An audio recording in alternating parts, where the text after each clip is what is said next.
Hello, friends. Today's topic is life is hard. Let's rant.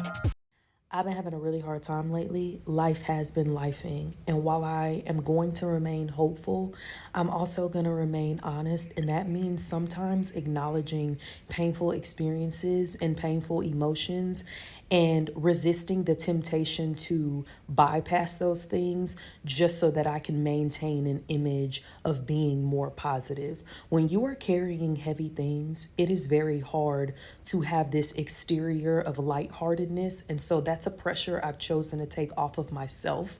But a pet peeve of mine is when I am already struggling to get through things and someone chooses to be critical of how they believe I'm presenting myself with no regard to my actual well-being. You haven't asked any questions. You haven't seen how you can support me, yet you are choosing to criticize the way that you believe I'm coming across as if the way I'm coming across is a priority of mine.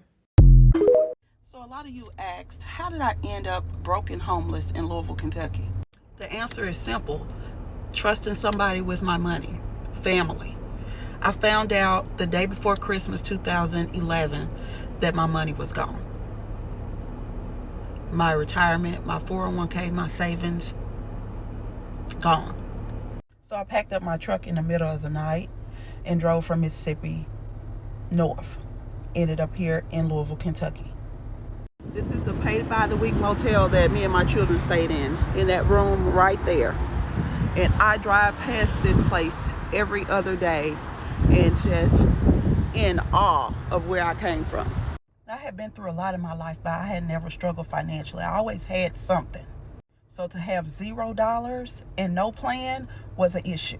The only reason why I got this pay-by-the-week motel, my cousin sent me some money. I found a temp job through Kelly Services. Went into work every day. Nobody knew I was homeless, sifting through newspapers, trying to find a place here in Louisville. The crazy part is this lady's going to tell me, oh, no, you don't want to live in the West End. Not knowing I didn't have a place to stay. So now you're going to tell me why I can't stay? I created a vision board, took a picture of it, posted it online. It was picked up by a local magazine, and they wanted me to come in and present my vision board and talk about my story. One of the ladies in the crowd knew someone that owned a house in the West End. I went from a 1-bedroom motel to a 5-bedroom house with 2 baths, full basement, and an office. I started doing makeup at Sephora, and I started a Facebook page, putting together style ideas for women that went viral. One of the ladies said, why don't you start selling some of these clothes that you're posting? I said, retail? I don't want to do retail. I had a lady that was following me all the way from Atlanta that said, hey, I want to hire you to become a buyer for my boutique. We tried it for a while, and she said, you know what I'm going to do? Because you have so many followers, I'm going to show you how it's done. She put me in touch with manufacturers. She taught me how to price my items, how to pack and ship, how to brand. Total stranger. We're still friends to this day. March of 2013, I launched my online boutique and went from selling plasma to pay bills to a 6-figure business in 10 months. This is why I say we can't make it anywhere in life without each other. And if I have knowledge, I'm going to share it because somebody shared it with me and changed my whole life. That boutique not only has fed my children and taken care of us, I have dressed celebrities. I have been on TV shows. I have traveled. Like, she changed my life, a total stranger. I am now happily married. You can watch us on Say Yes to the Dress. My children are 26. The twins are 20. My youngest is 18. My stepson is 13. And we are living our life. I'm telling you, keep on living. Hey, there's so much in life that's uncertain. But I'm glad you're here. And I'm glad you're pushing through even though it's hard. We got this, dude. We're going to push through today. We're going to push through tomorrow. And eventually enough, it won't feel like you're pushing through anymore. It'll feel like you're living. It'll feel like you're excited. You know, we just gotta push through the hard parts first. Okay, I'm rooting for you. I'm on your side. And I can't wait to see where your future leads you. Okay, bye! Life is hard, but what can you? 2 jobs or maybe 3 jobs? Something got to give, right? Let's continue.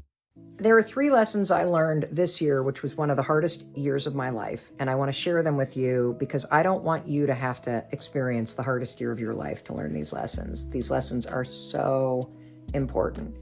Lesson number 1, your life is always trying to teach you something, and it's moments of friction and discomfort that have the greatest lessons of all. And if you don't learn it, life is just going to get louder and louder, and eventually it's going to hit you with a sledgehammer because lessons repeat until you learn them. Lesson number 2 from the hardest year of my life. Your excuses are bullshit. Behind every excuse is fear. That's all that's there.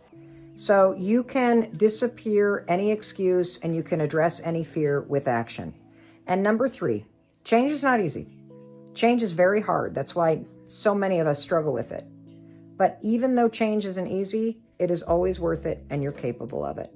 So, learn the lessons, drop the excuses, and embrace the fact that change isn't easy, but it's worth it, and get going. All right, I just finished an EMDR session, and so I know that I look disheveled, but something really powerful came up for me, and I'm like, I just need to share it right now so I don't lose it. This past year and a half has been so hard, the hardest time in my life. My mom passing, that event was hard. That event made life hard. The past year and a half, my life has been hard.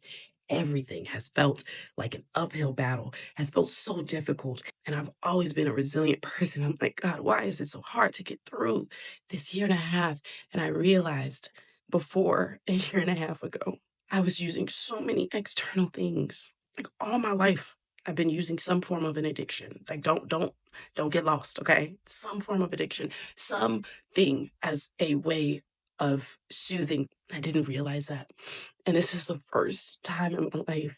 It's like, nope, you're not going to do that. You're not going to call that person. This time has brought me to a space where it's like, it's you and God. It's you and God. That's the solution. Sit there, feel it. Don't run from it. Don't give it to somebody else. Don't numb it.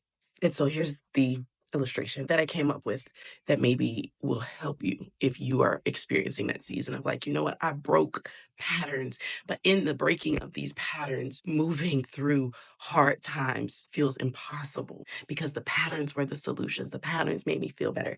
This is the analogy. This is the download that I got.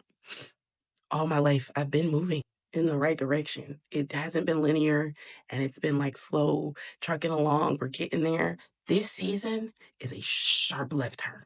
It is a sharp left turn. It is a point where I am saying, this ain't gonna take all day no more. We're getting there. It is a sharp left turn. This last year, a sharp left turn. And I had so much confidence when I was taking it. I turned the wheel fast. But this part of it is where I am like leaning,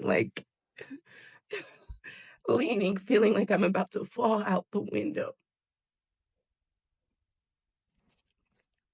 But I can feel my body adjusting, the car adjusting, the speed adjusting. And I can, out the corner of my eye, see what is on the other side of the sharp left turn. And damn it, that feels so good. That feels so good. You'd never expected to be a single mother. Well, you are now. Accept it and move on. You never expected to be divorced. Well, you are now. Accept it and move on. You never expected for that long-term relationship to break down because you're expecting it to lead to marriage, etc. Well, it's happened. Accept it and move on. You never expected to lose that job or to be left, to be put through redundancy or whatever it is, but it has happened. Accept it and move on. In this life, accepting things as it is, accepting the reality as it is, and moving on. It's one of the most important things you need to learn how to do. Being delusional about something that has happened and thinking that because you didn't expect it to happen, you are not going to accept it. It's only going to pull you back, and then there will be no moving forward from that. So learn and accept things. Accept your reality as it is. Draw your next plan of action and move the hell on. In this life, learn how to heal and move on. Working long hours, then have to go to the next job and having to work 7 more hours, then only to sleep maybe 3 hours. Doing it all over again. Wow. Until next video, see you soon.